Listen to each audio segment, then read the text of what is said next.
we saw another movie. It was HellBoy, and we're going to talk about it. So hit it. Welcome back to Adverse Reviews. I'm Mark. I'm Heather. And today we're talking about HellBoy. And boy, does this lady have a lot to say about it. I'm the one with adverse feelings this week. Yeah, she is. Okay. Quick story. HellBoy is a demon. He was conjured up by Nazis, taken over by this kindly old English dude, and raised. And he was supposed to be like the destructor of the world, but the old man got to him first and turned him good. Basically, they gave him pancakes. That's when the devils knew in the comic books. That's when the devils knew they lost him. When the first time he had pancakes, and he just loved it. That's a really good moment. Anyhow, so. That's our story, and this one follows a storyline from very closely, apparently, from a storyline from the comic books called the Blood Queen or something like that. Anyhow, short of it is I liked it. David Harbour's playing HellBoy. He's good. He's good in Stranger Things.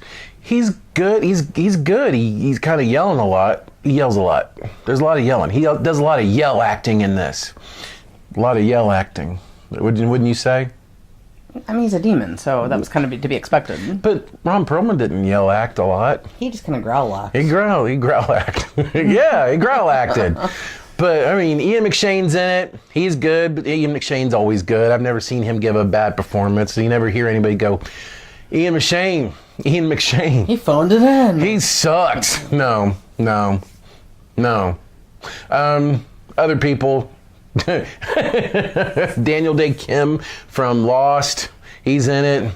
He's spoilers. English accent. Yeah, he's a fake English person. Hey, about time. What I think about this movie, you know how the Marvel movies have done such a good job at bridging that gap between the people who read all the comic books and those of us who just came in for the movies and fell in love with the movies just based by their own merit? Yeah, they do a good job of that. This movie did none of that. This movie was made only for the people who read the comic books. I almost fell asleep during this movie. I have never fallen asleep in a movie theater How could you have fallen asleep? It was so boring. There was a lot of action going on, though. There was a lot of fighting. In between, the action was boring. Was it? Was and it that bad? And they had action just for the sake of having action. I guess. Did they, though? They did. It was just periods of boring, periods of action. Periods of boring, periods of action. And sometimes the periods of boring went on a little too long. The best parts are when HellBoy's, beating stuff up and fighting the Blood Queen and all. He does. I don't understand why they kept dragging that girl along with them, though. She served no purpose during these periods of action. And everybody else stayed behind, but she went along. Daniel Day Kim, HellBoy, and the girl who... See, there's this girl... She's a psychic or a medium or something. Yeah. But what... That HellBoy saved when she was a baby because she was going to be a changeling. Oh, that's another thing. And he saved her from the fairies. He figured out that the baby this family had, wasn't a real baby because it didn't like iron. Because, as we all know, fairies don't like iron. Just so you know. And so it went nuts, and he's like, oh, and it turned into a pig and pig face thing. There were so many backstories. That's why she's in it. There's lots of back. There's a lot of flashbacks. I know why she's in the movie, but she didn't have to come into every little battle scene with him. She served no purpose. She's got in the way, and then she had to be saved. What about when she was knocking those spirits out of those guys on the hill when they were on Pendleton Hill, and she's like, boom, they brought her in knowing she was going to have to do some medium shit. You don't go into a fight knowing you're going to have to do some medium shit. It's not like that in any other movie.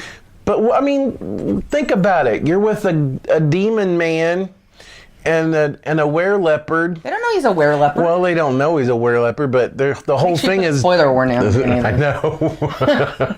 The whole thing, BPRD. I couldn't tell if he was the leopard who ate all his people or what. Because the backstories, they're so flimsy. You get just a nibble on a backstory, and everybody's got one. There's a backstory for everybody in this. and they show them all. That's one of the periods of boring. Yeah, that's one of the periods of boring. It's just... But it was quick, though. It was like, boom, boom. I was in the jungle. I was shooting. That's what I'm saying. They attacked us all. I was the only one that came left alive. Yeah. They didn't tell you enough about the backstories. Like, I feel like they could have made this into 2 movies and made it 2 better movies because there wasn't enough time spent with these characters. I didn't care about anybody in this movie. Anybody? You gotta care a little bit for Hellboy and Ian McShane. They were cool. There you go. But you, like, have this thing where they meet, was Osiris... The English group of hunters and stuff. Oh, yeah, Osiris. And you were with them just long enough to learn a tiny bit about them, and boom, they're all gone. I know, they turned coat on Hellboy and started attacking him, and like, damn. It was just, it's like, oh, here's some of the people that you might be interested in. No, we're going to take them away. Yeah, for another people. new person. Oh, no, we're going to take them away. We're going to go hunting for giants, but only for 3 minutes. 3 minutes? Yeah. Because there's only 3 giants. They played up this big thing that is totally gone in 15 minutes. That whole part of the plot line is no more. Pause. It's like, okay. And then they brought in so many varied mythologies. You had fairies. You had King Arthur. King Arthur was part of it. You had giants. He's the one fighting the Blood Queen. There were just so many mythologies. Because there's giants in Europe, you know. All together. Like, that makes it Baba Yaga was in it. Yeah, Baba Yaga. Come on, man. I thought that part was good, though. I liked the part with Baba Yaga, because Baba Yaga was freaking creepy. She was gross. That was creepy. And it really was gross when she kisses Hellboy to seal a pact. That was I thought that was kind of unnecessary. There was a lot of unnecessary grossness. It's not like, I understand, blood and stuff like that, but this was like, in Ren and Stimpy when they'd have a gross moment and then it'd show that really weird close up of the gross moment and you saw like hairs and things. That was kind of like that. It was like that. It was like that. I didn't need to see that. Like, I feel like you should have asked my permission before you thrust that upon me. Yeah, really. I felt a little violated by Baba Yaga. Her weird boobs. Oh, yeah, they were kind of hanging out. Yeah. Puppy. It was just wrong. It was wrong. They just threw together so much into this movie. There, Trico, you're on camera. You happy? You happy? He must give you a kiss. Give me kisses. Oh, you're going to give me kisses. But I just... Be good boy. And then after the end, he tells me there's a after credit scene. I was like, oh God! No! Oh God! I was ready to go. It's only one. It was only one though. So here you go. Like, oh, is everybody doing that now? Do we have to stick around for every movie? They're like, oh, well, Marvel's doing it. We're gonna do it too. Everybody does it now. I know. Shit. It's like a normal thing now. Yep. I guess you get people's names seen. Yeah. Usually just made fun of because you watch for the weird names. Yeah. Well, that's not making fun of them. You're like, It's kind of funny though. Okay, so what did we like about it? The likes. I liked the action. I liked how it was a little bit scarier than the last one. Although that one clockwork dude in the first Hellboy was kind of creepy, but other than that, I liked how they tried to take it was a different kind of take on it. It was a little bit grittier, a little bit more violent, gross, a little bit more gross, a lot more gross, lot more cussing, a lot more saying fuck around there because everybody was saying fuck like it was their last name or something. They really did. I said fuck a lot. I just thought of what. You know how when the medium chick would call forth the spirits from the recently deceased? Yeah. You know what they look like? What? Do you remember in Poltergeist when he drinks the tequila and drinks the throws the worm? Up the guy. That's that what thing, it looked like. Demon thing. That is what it looked like. Yeah. Someone's seen Poltergeist recently. Well, that's all right. That's a good movie. I like that movie. I like Poltergeist I love Poltergeist, but that just occurred to me. That's what those things look like. I like that. I like that. It was, I mean, it was no. If you pay money for that when it comes out on DVD, I'll be very upset. Would you? Yes. So wait a minute, we didn't get to the hates. What did we hate about it? The hates? I've already said all the things I hated. Everything, your whole thing was everything you hated about it. I didn't hate it as much as I hated Mother, but that was on a total different set of reasons. Yeah, that's a different thing altogether. But I wasn't happy that we paid money to go see it. I was like, thing I hated was the audience. Had two people behind us that would not shut up. And the dude kept kicking him. Oh my God, man! Kept Grown-ass kicking them. man. I know he was an old man too. Two old people. You know. Whatever. It wasn't like They're just old randomly people. like a kick here or a kick there as he shifts. It was like kick. Yeah, and they kept saying everything that was happening on the screen, and Every time there was a word on the screen. Yeah, it's like Jesus Christ, will you just shut up, please, sir? God, old man. Anyway, anyway, that's what I really didn't like about it. But all in all, the problem with it is it's not really about anything. It doesn't have a central theme exactly. It has a story that kind of happens. It happens. And there's nothing that really connects you to the characters. Well, he's just going along from like point A to point B to point C to point D. Exactly. Like, he's got no drive. He's just kind of going. You need to be here with these people and do what they say. Yeah. Now you need to be with these people and do this. Oh, now you're going to appear in the apartment with this girl who you haven't seen since he was little. Right.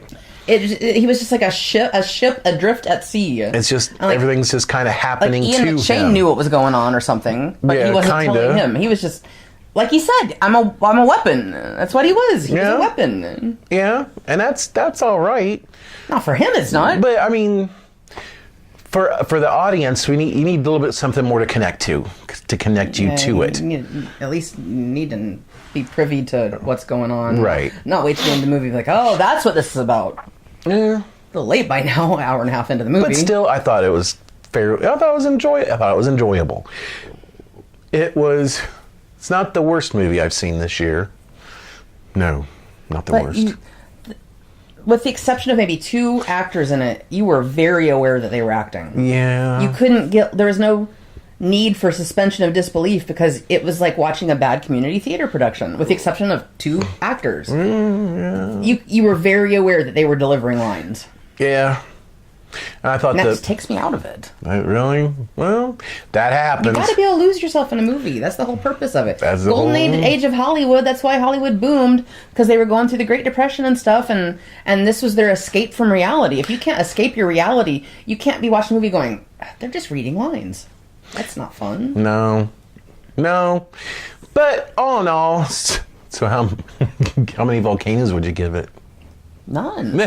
You'd throw it into the volcano?